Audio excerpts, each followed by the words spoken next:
Hello ladies and gentlemen, welcome back again to a new video! Hey guys, Jason here, and today I'm going to be talking about how I gained my self-confidence. Let's go.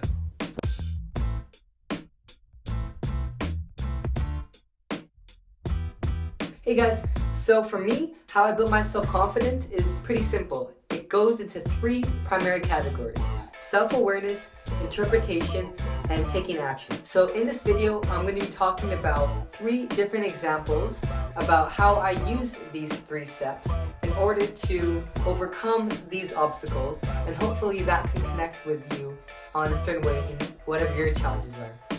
I understand that we all have different degrees of challenges. Some are like really intense, but some are maybe not as or whatnot, but it's all up to like how you use these in your own life and if that is helpful for you. So yeah, let's begin.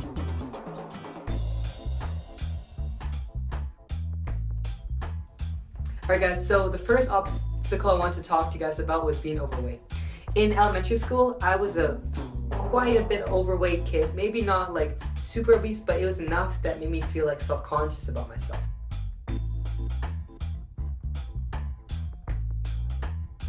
I ate like a lot of chips and played a lot of video games and didn't invest a lot of time in my health because I was kind of dwelling like on how much fun I was having in those moments.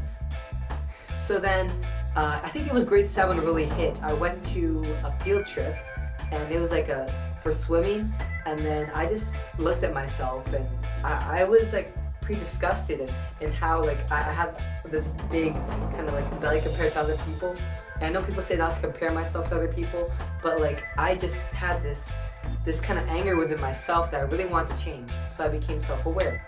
So during that year in grade 7, I don't know, something just like hit me from that. And I just started like almost like crying every day because of the pain I felt. But then it was up to my interpretation that I would train and ask my cousin and my brother to help me like work out on Fridays or every second day so that I can get that desired body I want. Especially since it was like grade 8 the next year and I was like, oh man, this is high school, I gotta get going. Ah! So then I took action.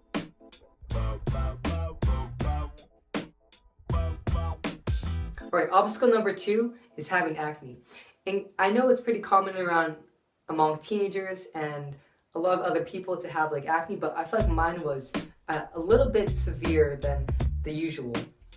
So in grade 9, I remember it pretty vividly. Like one day I just woke up and then I just started like getting all this, all these like these pimples on my face, and it didn't like happen just like in one night like where it popped out, but it just like slowly started happening from that night, and then I just kind of realized that. So I was pretty self-aware of that, and people would comment on my face and just tell me like how much it kind of shows, and that made me really self-conscious of myself. It made me really shy to talk with people and to kind of express myself, except for like with my friends. But even some of my friends would comment, and that would really like make me feel so bad because, you know, like the inferiority complex, in which like I was kind of feeling like, oh no, I'm not like as good because like how I look and stuff.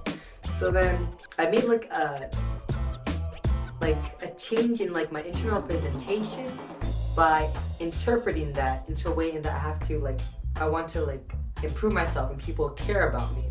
So instead of being mad at other people, I turned that into a way to construct myself and to realize that there are solutions to this problem. So I started having more like topical cream and like different kinds of things until I reached like kind of an oral point where I took like oral pill, and then I just kept like getting enough sleep and drinking enough water, and that became resolved because I took action every single day in order to resolve that sort of obstacle.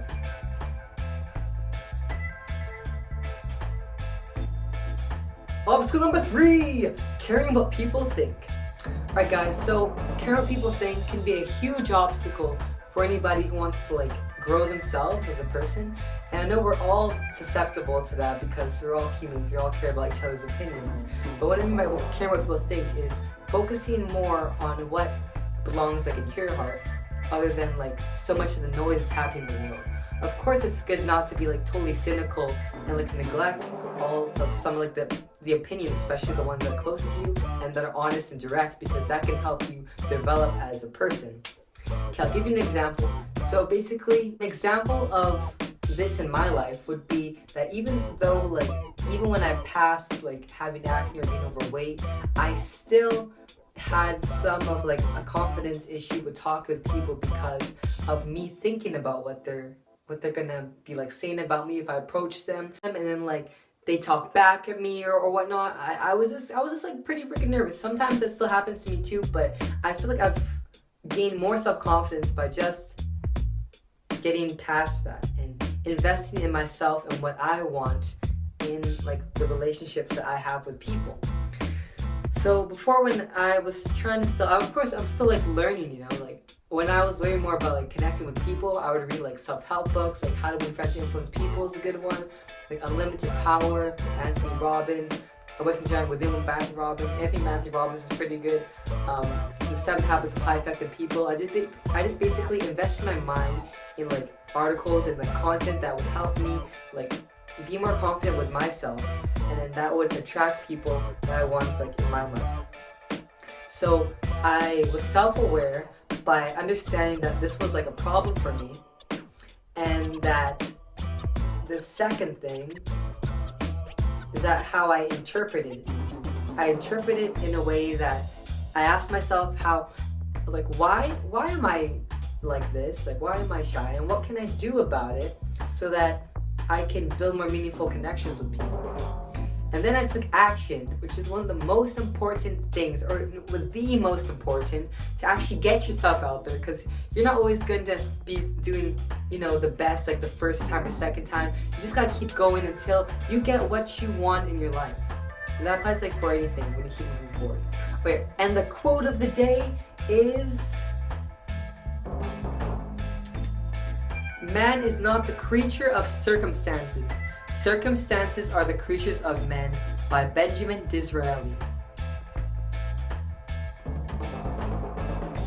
Hey guys, so that's about the end of the video. If you like this video, please give a thumbs up and make sure to comment down below what makes you gain self-confidence. I don't see a lot of comments in this, so please give a comment and a like if you do. And if you want to see videos on the weekly, so I didn't post last week, but I'll make sure to keep grinding out more content to add value to you guys, so make sure to hit that subscribe button. I hope this video gave you value, and yeah, that's about it.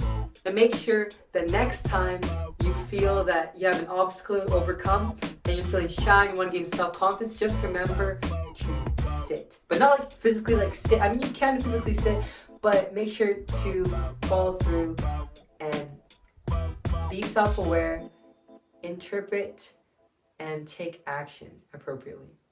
So yeah, thanks guys for watching, and I will catch you guys soon on the flip side.